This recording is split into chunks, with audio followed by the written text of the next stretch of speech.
Friday is Hawaiian shirt day.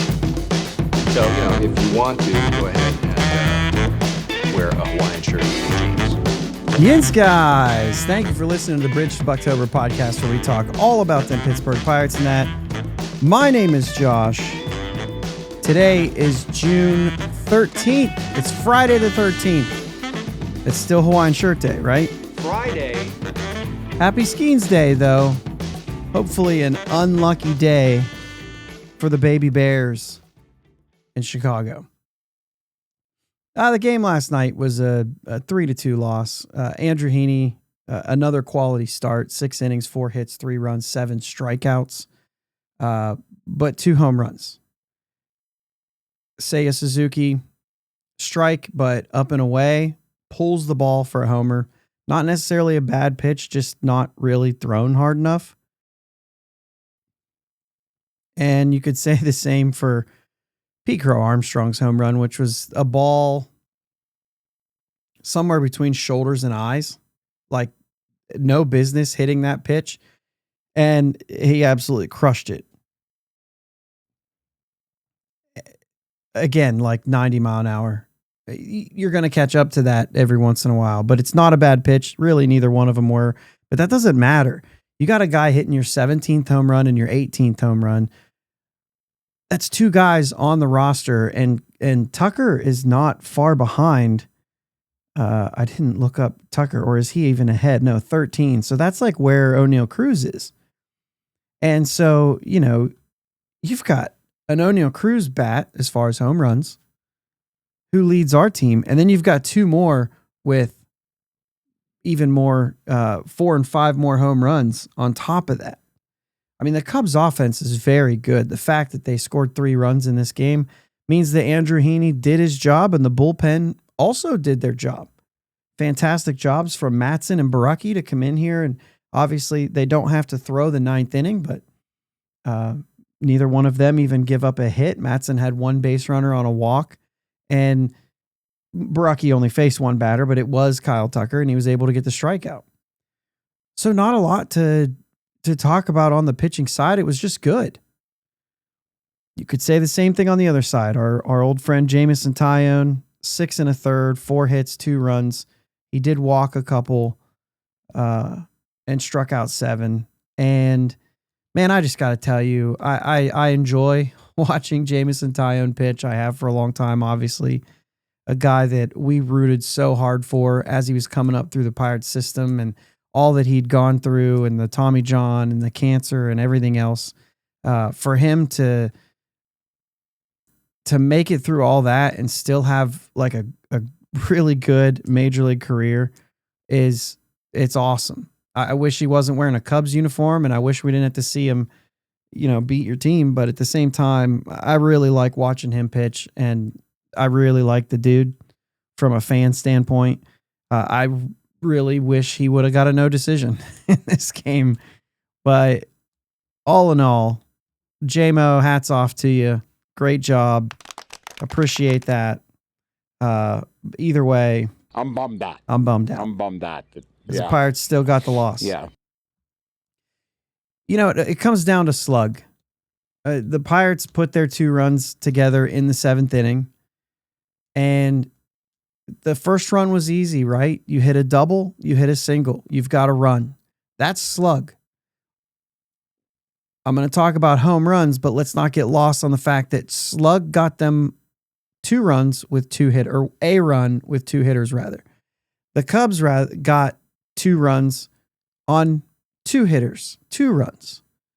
I said that a little bit backwards with the emphasis on the wrong syllable, so obviously mixed that up, made it a little bit more confusing than it needed to be, but you get the point. Kyle Tucker gets on, PCA hits the home run, you got 2. On the Pirates side, you get a double, then a single, you get 1. But all in all, they got 2 runs on 6 batters in that 7th inning. And you had to put it together all in the 7th inning. And you had a double, you had a single, you got your first run, single, strikeout, hit by pitch, and walk is how you end up loading the bases and getting the second run. And then Cruz gets up with bases loaded, 2 outs. And it's not a terrible at bat. He spit on a couple that Old Cruz would have just swung through. And it got to that last pitch where we talked about the other day, where that fastball, he just gets locked up on inside. And he finally turned on one. He got the home run. And you know that in his head, he calls time, he backs up. In his head, he knows it has to be that fastball. It has to be. How long are they going to continue to try to go here? I just hit the home run on it the other day, but is that all you need to see to make an adjustment to me? Obviously still in first person here, but is that it? Or will they still try to challenge the fastball? Me personally, thought they'd try to come inside on the fastball. He went to the slider. He even left it hanging over the middle, and Cruz was close to slowing it down and fouling it off, but he didn't get to. Or maybe there was a tip. I don't know. They were talking about on the broadcast like there was something and I missed it. But either way, not able to foul that pitch off and go after another one. He gets the strikeout against Cruz, and the threat is eliminated. And it, like I said, 6 batters it took them to get the 2 runs. And the Cubs were able to do the same on the same amount of hits, which was just 4. And less walks, because Matson had the 1 walk. Heaney and Baraki didn't strike anyone out. And the Pirates not only were walked 3 times, but they were hit by a pitch. So double the base runners than what you had from hits on the Pirates side, and 1 less run. Seiya Suzuki's home run was the 3rd batter that created the 3rd run in that scenario. This team is just missing slug. They're missing home runs. That's what this lineup doesn't have. And as a result, games like this, when you have 2 pitchers going at it, both of them with a quality start, both of them very good on the night, but you just fall short with, if Suzuki's is a base hit, we're tied still. Instead, it was a home run. So that's the difference. Now the Pirates are faced. It's a 4-game series. They're faced with 3 more. They've started from behind with a quality start. Once again, not really their fault. When you have 2 pitchers that throw a quality start, somebody has to lose. And the Cubs are Cubs are a good team, and the Pirates aren't. Sometimes that's just the way the chips fall. Looking ahead to the rest of the weekend, though, you could see a path for this team to try to split this series, which is about as good as you could imagine. You're satisfied with a split on the road against the first place Cubs. I mean, this Cubs team has been not just one of the best in our division, but throughout the season been one of the best in the National League. So today's Skenesday. It's another day game. I think all of them are 220 starts, I think, for the whole weekend. Starting today, and then Saturday, Sunday also 220 starts. But you got Skenesday.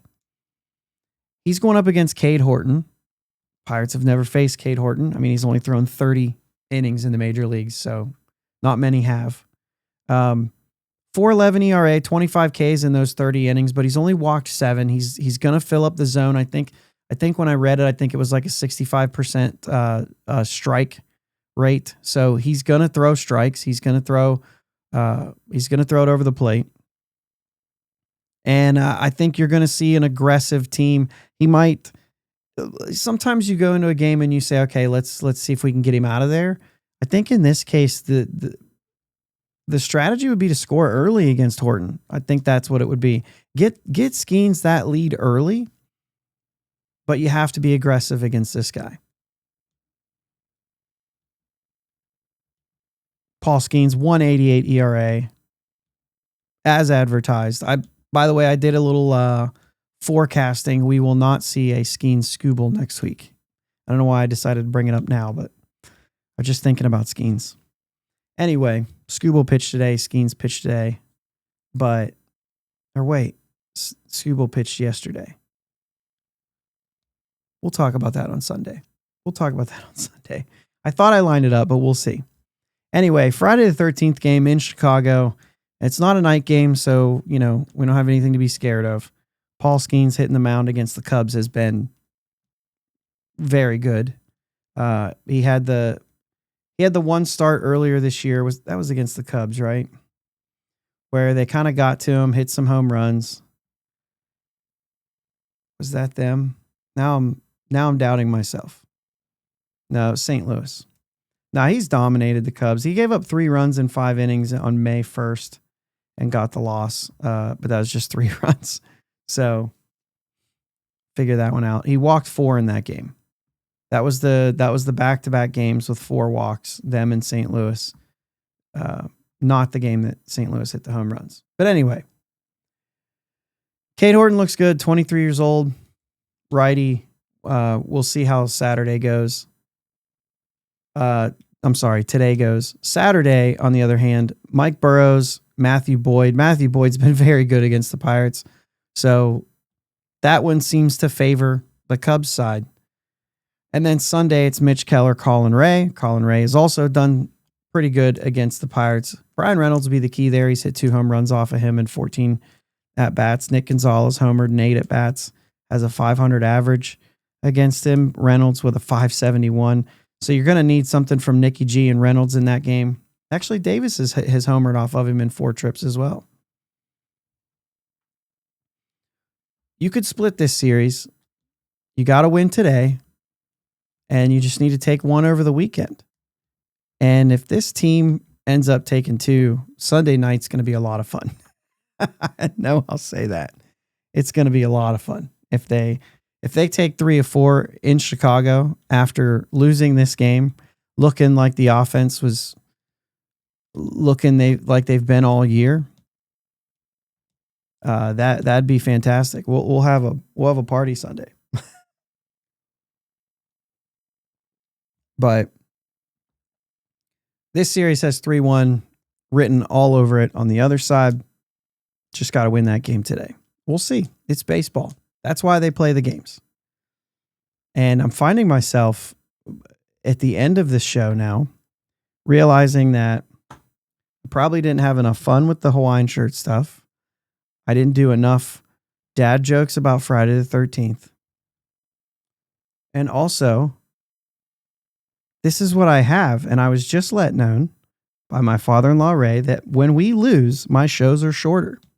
And I'm looking at the time, and it happened again. I'm bummed out. Yeah. Dang it, Bobby. Yeah. So, this is what it is. It's Friday. You made it. It's the end of the week. We got Skenes going on the mound today for the Pirates. Seems like a really good day. Get a little Bucko win before you go party on Friday, I guess.